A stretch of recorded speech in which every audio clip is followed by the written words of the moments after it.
or he felt like it. But mostly he didn't come at all. When he was young, he never learned to heel or sit or stay. He did things his way. Discipline was not his bag, but when you were with him, things sure didn't drag. He'd dig up a rose bush just to spite me, and when I'd grab him, he'd turn and bite me. He bit lots of folks from day to day. The delivery boy was his favorite prey. The gas man wouldn't read our meter. He said we owned a real man-eater. He set the house on fire, but the story's long to tell. Suffice to say that he survived and the house survived as well. And on evening walks, and Gloria took him, he was always first out the door. The old one and I brought up the rear because our bones were sore. And he'd charge up the street with Mom hanging on. What a beautiful pair they were. And if it was still light and the tourists were out, they created a bit of a stir. But every once in a while, he'd stop in his tracks and with a frown on his face, look around.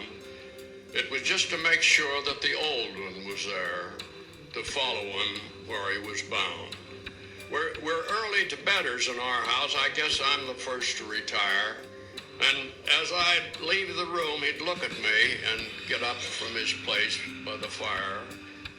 He knew where the tennis balls were upstairs, and I'd give him one for a while, and he'd push it under the bed with his nose, and I'd dig it out with a smile. But before very long, he'd tire the ball, and he'd be asleep in his corner in no time at all.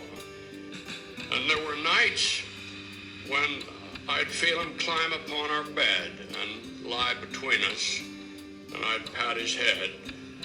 And there were nights when I'd feel his stare, and I'd wake up and he'd be sitting there, and I'd reach out to stroke his hair, and sometimes I'd feel him sigh, and I think I know the reason why.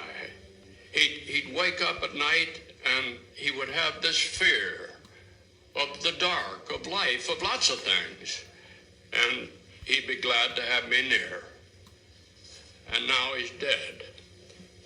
And there are nights when I think I feel him climb upon our bed and lie between us, and I pat his head. And there are nights when I think I feel that stare, and I reach out my hand to stroke his hair, and he's not there. Oh, how I wish that wasn't so. I'll always love a dog named Bo.